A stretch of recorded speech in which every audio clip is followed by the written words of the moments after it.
Yes, for some it's another more screen time, and for others this is kind of a new way of doing things for now. So thanks everyone for being here. And one thing that made this very successful, folks, if when we're doing the presentation, if you could, if everyone can kind of mute their screen, that way there's no background music, it makes it much easier. And then when I open the floor for questions, if you could just kind of state your name first. And if you're the only name, that's great. Then you can ask some questions. But if there's a couple of people that want to ask questions, it's just a little bit easier. Plus, Ellen needs to be able to take minutes. So if you can just kind of state your name, that way we'll know that you have a question. All right. With that, we'll call the meeting to order. Is there any declarations of conflicts? I have one, Greg. Hey, who? Oh yeah, Councillor Duran, you're conflict in UPI, correct?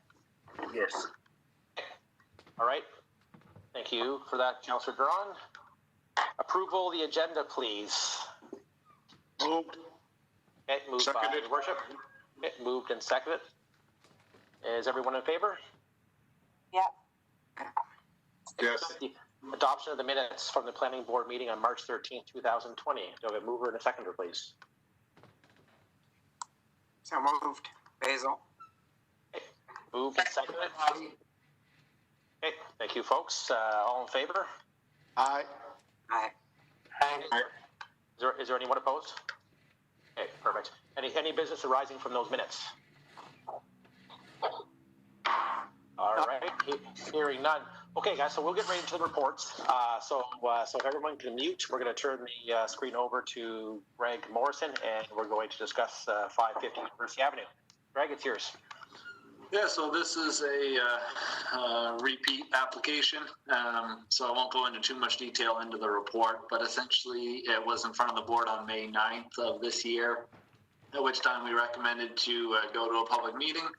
After a few notices, it finally got to the public meeting on April 28th, and that was held virtually. We had 4 letters of opposition and 4 letters of support prior to the deadline, and no residents spoke during the public meeting. So I'll just summarize a few of the concerns that were brought up in those 4 letters of opposition. So the first one was related to process, about how some people don't have the technical resources to attend the meeting. The second category, I guess, was height. Some felt the residents would be at a height, totally out of character with the existing residences and other buildings on campus. The 9 stories is out of line. A new residence should be limited to 4 stories or similar to other residences in the UPI. Some concerns were related to design, that the external facade should be similar to the existing nearby residences, which is traditional brick, red brick with gray trim. Metal siding and cladding should be avoided. There was some discussions about location, that you could locate the same number of units on a building that's parallel to Belvedere Avenue. It would lend some coherence to the area. The area owned by the university is large enough, and there's capacity for allowing green areas to remain green to be enjoyed by students. And some other concerns relating to, can the fire department handle a 9-story building? Is the dramatic variances required, and stuff like that. So the 4 letters are attached to all your packages if you want to read them in more detail. So essentially, without going into a whole lot of detail, staff are recommending for the site-specific exemption as being proposed, but we would like to make the recommendation contingent upon the signing of a development agreement to ensure that the materiality that's being proposed, like the final design, floor plans, the parking requirement, lot drainage, all that stuff makes it into a development agreement. And one aspect is that the applicants work with the city on a comprehensive traffic study that outlines where the most appropriate location for future access points from the entire campus to the surrounding street network would be. So all this stuff would be included in the development agreement if council agrees to such an agreement. And I guess one other thing I want to touch on, I did ask about parking at the public meeting, but with further discussion with the applicants, it is determined that 157 standard parking spaces and 3 mobility spaces are required for the proposed residence. The applicants have provided staff with kind of a campus plan for parking that outlined that they had a slight surplus in parking, and they are proposing to locate an additional 80 parking spaces. That might change a little bit, the configuration and whether they're all standard or some are mobility. But with that, I think they were short 6 mobility spaces, but had a surplus in standard spaces by about 22. So staff will have to work with the applicants to kind of convert some standard spaces into mobility. But all signs indicate that everything is possible to meet the requirements. For that, staff are recommending approval of the site-specific exemption to 35.4 meters, subject to signing of a development agreement. So I'll go through a couple of slides. You've seen them, but there's just to refresh everyone's memory. So the new residence obviously is located in the vacant area along University Avenue.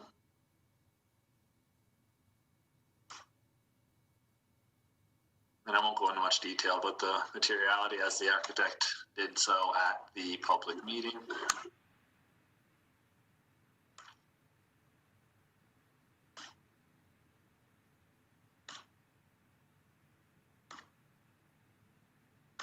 And then these are a couple older slides that I had just to show the proposed height. So the height to the roof is 35.4 meters. There's a potential mechanical penthouse, but I don't know if that will be going ahead. But the actual structure in the residence will be 35.4 meters, and this plan does show the height of the other surrounding buildings as well. Another version. Again, this is part of your package as well if you need to look at it in more detail. And then finally, there's a few floor plans I wanted to go through just so you can kind of see how the building does get smaller as it gets higher. So the first floor is at the bottom, second floor is at the top.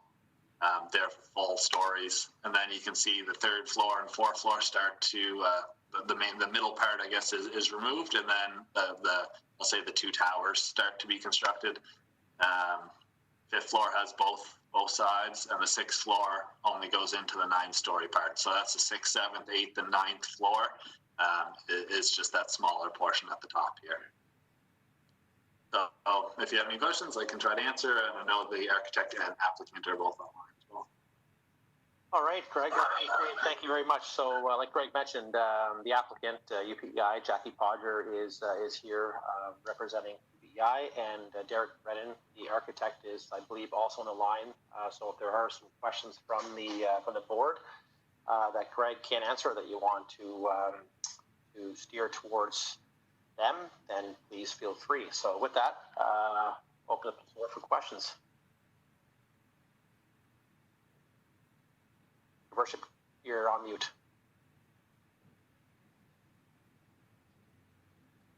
Greg, could I just ask you a question about it's 114 feet if we convert it from metric to feet, right? Thereabouts. Oh, yeah. And Andrews Hall, 116.1 feet. 160. And Andrews Hall is 53 feet. Andrews, which is... Yeah, 18.5 meters, which works out to... it's 53. About 60.7 feet. 60, okay. And the mechanical penthouse, that's not going to happen, or will it happen? Last I heard from the architect is I don't think the need for it is there, but or from the contractor. But if I guess they're giving themselves some room if they need to. Mechanical penthouses are exempt from the height requirement, so it wouldn't be part of this approval. But they're showing it on the plan just in case they do need it, I believe. but Derek might be able to give more info on that too. Nope, that's good. Nope, I just wanted to find out if it's going. And the landscape that faces on the University Avenue with the trees, they'll all stay, or they'll be. Yeah, there is a requirement in our bylaw that you have to have landscaping between building and a street every X amount of meters. So they will have to provide some landscaping. I don't know if what's there now is staying, but there will have to be some after if they are. Jackie, is it going to stay what you have there now? Yes, it is. All those trees that line University Ave will stay. Yeah. They were planted when I was going to UPEI back in 77, 81. It'd be heritage tree, Your Worship. Thank you, Mr. Chair. You're welcome. All right, any other questions? I will touch on, Greg, I will touch on the some of the complaints or some of the concerns. I know one was around the fire. I did receive an email from an individual, a couple I should say, and they had questions with regards to fire, and I sent off their email to the chief of fire. He responded and just talked about around the National Fire Code and Building Code, and said that the measures are of course taking place when construction happens, but they said they're more than well equipped to deal with any kind of emergency if need be. So they didn't have an issue with it. And if I'm not mistaken, I think the Holman Hotel and Delta Hotel are both taller than this structure, so it's not won't be the tallest in the city by any means. Must still be a standpipe in the building, so if firefighters do go in, there's almost a fire hydrant. That's what your standpipe is. It's a fire hydrant right inside the building. So they connect to it. Yeah, it's Derek. That's correct. There'll be a standpipe in every stairwell. Yeah. So they'll be able to, and usually we locate them on the intermediate landing, so essentially they can connect and either go up half a flight or down half a flight to every to any floor being throughout the building. So yeah, they don't. We're going to be setting up some meetings in the next week or two as well, contacting the fire marshals as well to make sure that they're on board, run through the project, and to see if they have any concerns. Just make sure they're on board as well. They're up to speed on what the project is. So yeah, again, Derek, that's the same with any larger building. It's you can't buy a ladder truck for a 50-story building. That's why you have a standpipe in the building. Exactly, yeah, and there's also other requirements. There's smoke exhaust systems that are additional for higher buildings.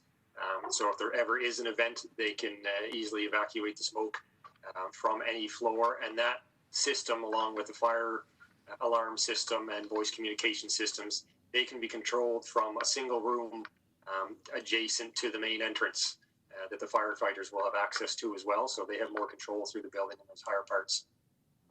And there's, I think, 2-hour fire ratings between the floors, from floor to floor as well. So there's a number of those things that high buildings require above and beyond regular buildings. All right, thank you, Derek. Thank you, Your Worship. Any other questions or comments from the board? Just one question to Jackie, and it was the email that came from Andrea Battison, where she said that this was an issue that was brought up in 2018, and that why did it take so long to get to where we are now? Jackie, I don't remember it being an issue back in 2018, because I was knocking on doors, and one of the areas that I was talking about was a new student residence at UPEI. Right, so was she indicating that we were talking about student residences, but now it materialized really until now? I don't know if you saw her letter, but her email, but that's what she was saying. That's what she stated in her email. Right, so I don't remember it being an issue either, Your Worship, unless it was later but no, still, this really didn't come to fruition until 2019. Thank you. All right, any other questions for Greg or Derek or even Jackie?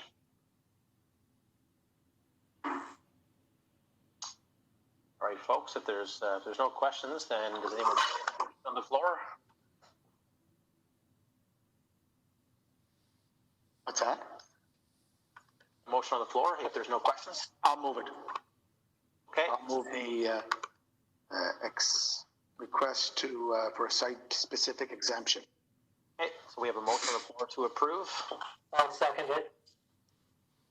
Okay, so moved and seconded. Thank you, Abby. Is there any other questions or comments? Are you putting, I'm sorry, that with the development agreement, right? Correct. So this is approval of the height, the variance with a development agreement in place. I think development agreements are pretty standard, but we'll add that to the resolution. Is that good with everybody? So it's moved and seconded. Okay. The question is posed. All in favor? Aye. Aye. Aye. Okay. Is there anyone opposed?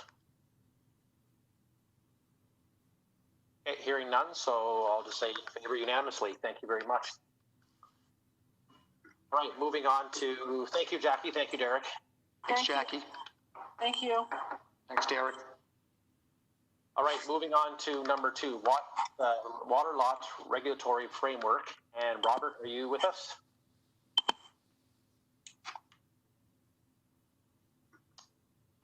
Hey, Shalyn.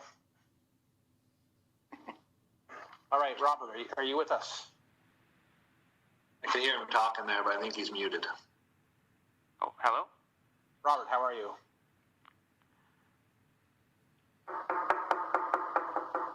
Earth to Robert. Robert, Yep. you there? I'm here. Okay, so Robert, whenever you're ready, you can proceed with your presentation, and if everyone else can mute until Robert is done, that'd be great. Thank you.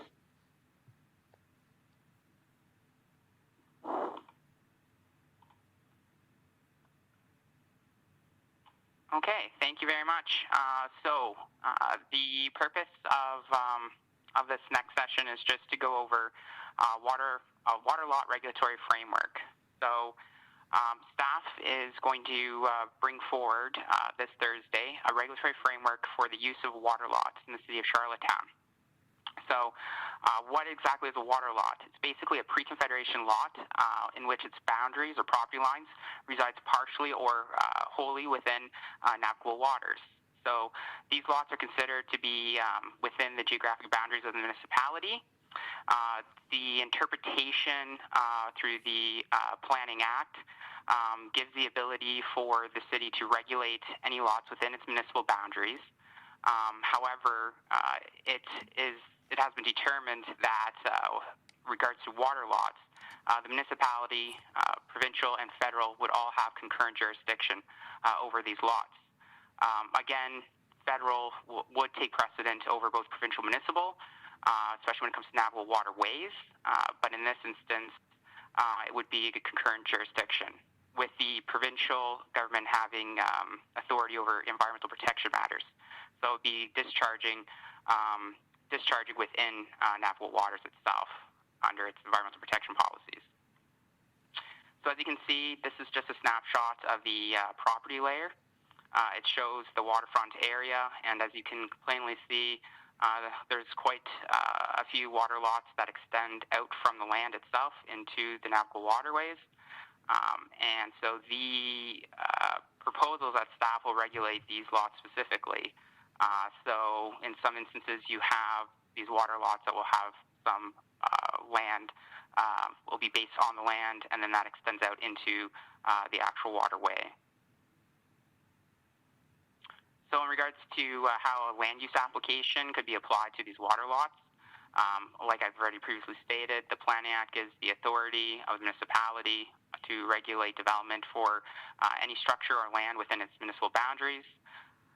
The zoning bylaw, our current bylaw, actually has a policy in section 1.4, subsection D, that does speak to water courses, as well as how zoning will apply to water lots.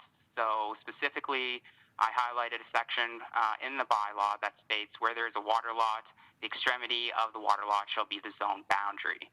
So in this instance, you can see that we have the waterfront zone, which is kind of the orange lined overlay, and then we have the port zone, which is the purple color, as you can see to to the left there, upper left. And so essentially that zone would extend as part of the extremity of the water lot itself. So what staff is proposing doing is making this a little more clear, and we would do that in two ways.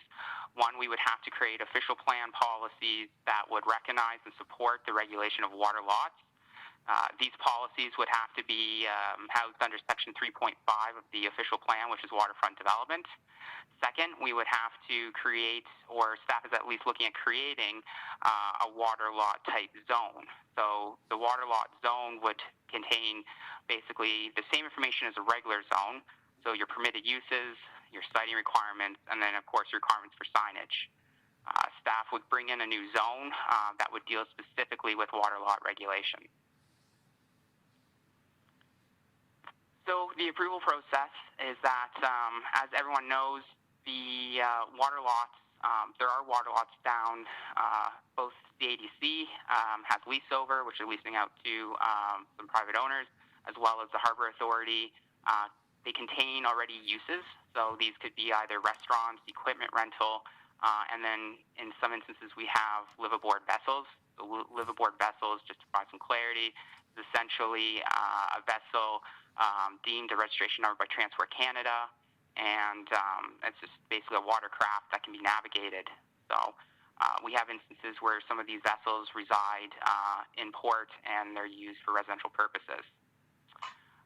And so basically what we're proposing to do is that these lots could be zoned with this water lot type zone to allow for the permitted uses that currently exist.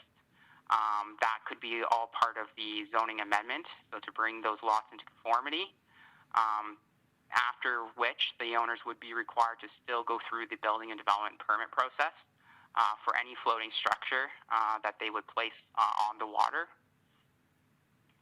So when we look at specifically the CADC lands, everyone's aware that right by Peaks Cay, there's a water, it's like a floating boardwalk or a floating food court.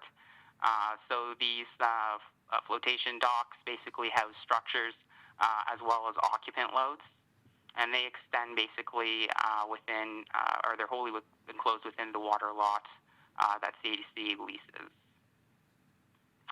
Same with the Harbor Authority, so Steamers, which is one of the older floating restaurants, which goes back around 8 years ago.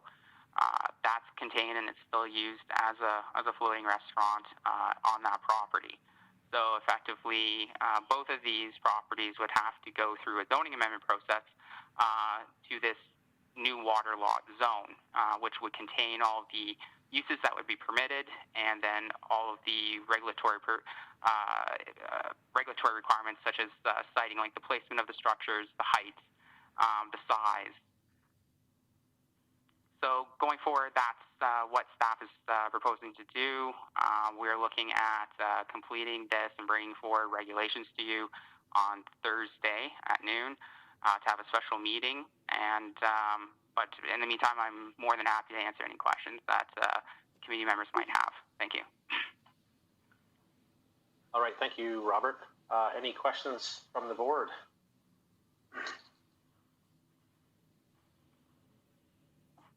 I just want a clarification, if I could, for Councillor Rivard. So, Robert, you're saying that the restaurants that have been there forever operating and doing, now they're going to have to apply for a permit and meet certain regulations, which could mean changing a lot of things that they have already going on, or would you guys look at the amendments being that they kind of are status quo? So the way that we would proceed with a development permit is that if council does approve regulations for development and structures specifically in the water lot zone, the applicants would still be required to pursue a building development permit through our office to confirm approval of such use. It would be similar to any other application or building permit application in the city for any piece of land. If someone wants to carry on with a use or implement a use, they still have to go through the regulatory approval process, so that would still remain unchanged. The fact is that these uses have continued to exist, but they've kind of existed without any type of regulatory approval, and we now have an opinion in which that we can regulate these uses, and so if we are going to regulate these uses, we have to make sure that they meet a certain standard. And those cottages on the waterfront, are they going to be a part of this plan? Pardon, can you just repeat that? It just kind of broke off. Oh, sorry, I said the cottages that are set up along the waterfront that are for rent, are they going to have to follow certain regulations and stuff now too? That is correct. So through some of the research we've conducted thus far, it has been under the understanding from us through conversation that these floating structures that are used for residential purposes could be deemed a vessel by Transport Canada. So Transport Canada would issue them a vessel number.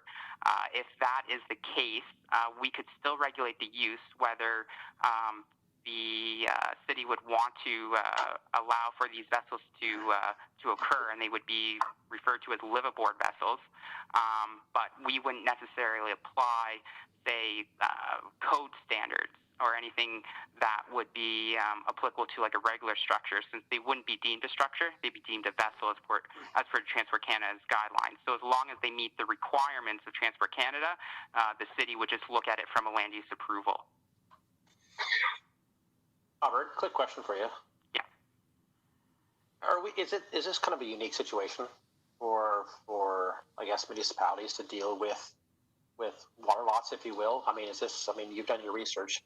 Is this something that other municipalities are doing, or do they have the authority to do so, or are we kind of lucky in the sense that it's pre-Confederation lots? That's a great question. So there is one municipality we have at least confirmation with that are pursuing commercial as well as float home standards, and that would be Victoria. So the City of Victoria just requires a development permit, not even a building permit, just to approve the use in theory. Then the Greater Victoria Harbour Authority is the one that actually requires the structural designs to ensure that the structures floating in the water are actually safe. So this is a very unique situation, especially in Canada. This is something that, again, we're still working through. We put out contacts through both the provincial and federal governments just to get a clear understanding of their authority and what aspects of the development for floating structures that they would have control over and that they would have to approve. Purely from our standpoint, we're just pursuing with land use regulations, so just planning regulations permitting the use generally, and then looking at regards to like the safety of the structures as well as the occupants. That's something that we're currently still researching and having conversations with other agencies. But there would still be minimum standards, like the NFPA has a marina standard for fires, and so there would be some sort of standards that would have to be maintained. Especially when it comes even to the floating docks, in regards to buoyancy and like weight distribution for occupant load and the structures themselves. But yes, this is a very unique situation, one could say, and it is a jurisdictional mess. But that's something that we're trying to sort through currently. So, Robert, just another quick question for you. So, with the absence of having any kind of regulations in that area, if something were to happen, let's say over the past 5 years, whatever it may be, who would be liable?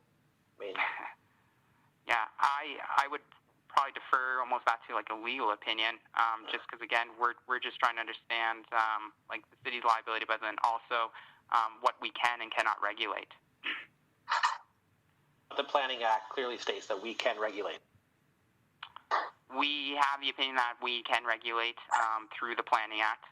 Again, that deals though with the use itself and or structure. Greg, it's Alex. Can you hear me? I can. Yep. So that question you just asked is the core of why we're dealing with this. You cannot have land uses inside of a municipality that no one is regulating. So, what Robert and I are trying to do is trying to find out what the municipalities' authorities are. And we don't want to intrude into anybody else's authorities, but when the public are asking us why aren't they being regulated, we need to indicate what our role is and what the federal government's role is, and kind of declutter all of that, because right now there's no permits for anything down there, and that is an issue for, I would say, all three levels of government. So the whole purpose of this process is to clarify whose responsibility is it to do what, and we will identify our role, but we will also be indicating that anybody who wants to, if council approves something down there, the other approvals that they likely need to seek. Alex, it's my understanding that the port owns or is responsible for a number of those lots, and I think CDC is responsible as well. Is that correct? It is correct, and the other thing that's driving this is that the parties that are down there want to significantly expand what they have this season, which is driving the need to get more regulation. So I think what staff would be doing for this year, we would suggest to you, and it's entirely a council decision, that you should go with what is up there now for this year. And if you want to allow more activity of that type on the waterfront, it would be the same as a rezoning. They would be forced to come to council. They'd have to show you their proposal and before you approved it. And the reason for that is the waterfront is so complicated. There's views down there that people are trying to protect.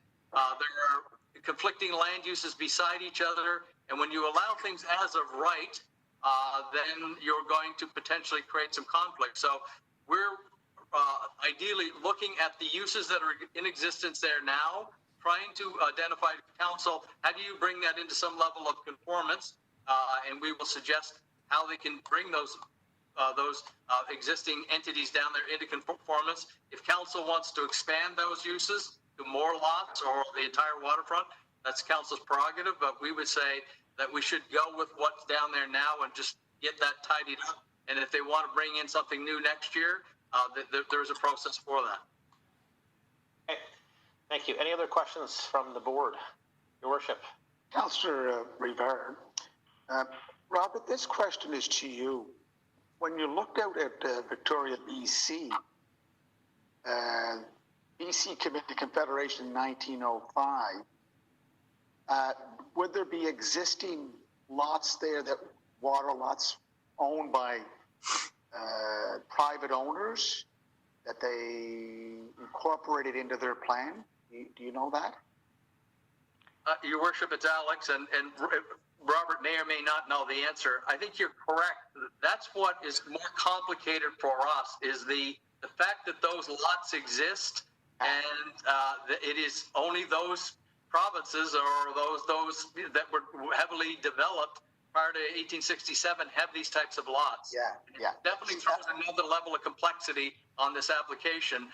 I think in Victoria, they would just be dealing with pressure from businesses, and it's much more of a shared responsibility out there, but they're trying to achieve the same thing, but I think there's going to be different rules applied to them than does for us. But if Robert knows anything different, he can jump in there. So Alex or Robert, what about Halifax or St. John, which are two old port cities? Do they have a similar layout of water lots? So, it's hard for me. We'd have to research that, but every city's different. I mean, one of the unique things was in Fredericton, when I was there, the way that they set up Fredericton was the city owned the land under the river, under the St. John River, which was highly unusual, but it was a part of the incorporation of that city. So they had the ability to regulate in that regard. So it has a lot to do with municipal charters, legislation at the time, but we're trying to navigate through that as quickly as possible. Yeah. And Alex, there's a difference there. Fredericton is on the St. John River. Right. Quebec and Montreal are on the St. Lawrence River. So they're different situations because water lots on those rivers are a little different than water lots being in a port like Charlottetown, Halifax, or St. John. But the reason I ask, The reason I ask, because these water lots were there because of wharves that were set up by the owners that owned the properties down on the waterfront for their ships and boats to come in. So what Robert has here is everything on the south side. What about on the west side up on West Street? Are we going to look at something? At this time, we wouldn't be suggesting that we just leave the status quo. We're going to leave the status quo on most of the waterfront, but we would set it up that if you want to commercialize these uses, you're going to have to go to council, and it's basically the same as a rezoning. Put your cards on the table, indicate what you want to do. Council, there'll be a public input from the neighbors, and then you folks can make a determination whether it's appropriate. Thank you. And furthermore to that question, Your Worship, is that our office was in contact with Rob LeBlanc, who did the Halifax waterfront plan, and he was not aware of any of these types of uses being incorporated into the plan or the zoning. So I think we would be quite literally the first municipality in Atlantic Canada to come up with these regulations, other than, like I previously stated, Victoria, BC. So is that Rob LeBlanc with Acoustics? That's correct. Yeah. That's what makes us special in this situation. Not only being the birthplace of Confederation, but those water lots are something that I think the provincial government worked out with the landowners in Charlottetown, and you might even find some down in Georgetown. Summerside. We'll be meeting the province as well through our discussions to make sure that their provincial interests. That they're consulted as we're moving forward on regulation, but there is a lot of, it's the three levels of government have a role in dealing with this particular area. And Alex, just the last point in terms of what's down there now, the water and sewer standing committees had some issues with the gray water and what's going into our harbor. So hopefully this will be part of the plan also, correct? It will be, and we discussed that with the Gales this morning at great length. But it's everything right down to a liquor license. When you're issuing a liquor license on these structures, I think a lot of people are assuming that all of the other things have been satisfied, and we just need to meet with our provincial counterparts, the Port Authority here, the federal people, and make sure that we all know our respective role and what we're delegating to them or what they're delegating to us, authorities. Thank you. All right, thank you. Any other questions or comments? Just one question, Greg. Alex, is this to have like a building permit component as well, or are you seeing just like a development permit? Well, that's been the delay for quite some time. We knew last summer that there was quite a bit of activity, but there's up until now a development permit always needs to be executed with a building permit. And the question was, the building code does not apply to structures on the water. That's been the problem. So, right.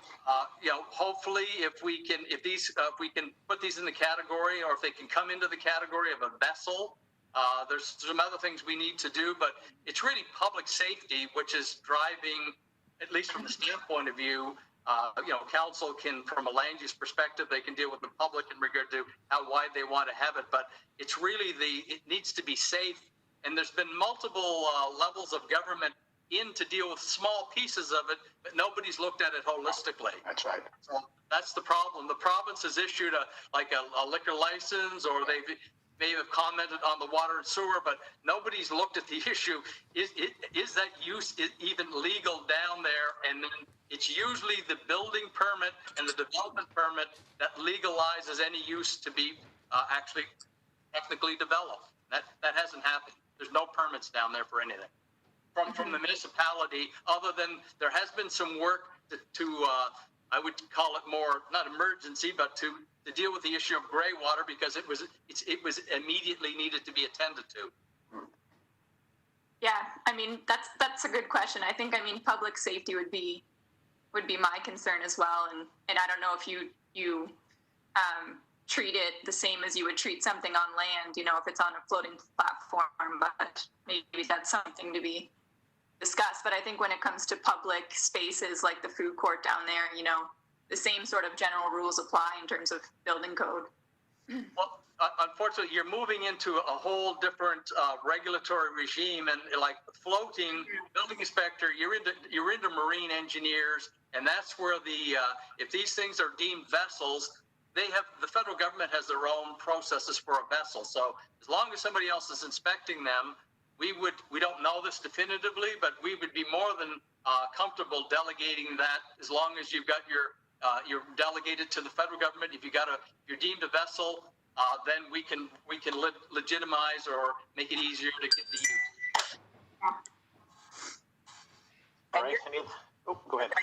Last point is you are going to come back. We have a special meeting on council on Thursday with kind of what this is going to look like a little more clear anyway, correct? It is, and really what it is we of course we need to send this to council to go out to a public hearing. We will, in that interim, will continue to work on this issue. We will hear presumably from a lot of people as a part of the public hearing process, but it's just a matter of we're sensitive to the fact that the restaurants are shut down now. We don't want to be appearing in the middle of the summer, right when these businesses get back and operational, and sort of be indicating you need to meet all of these administrative requirements. This is the time to be having that discussion with those businesses down there, at least in my opinion. Okay, so Robert, you're going to have a framework in place on Thursday. That's correct. Yeah.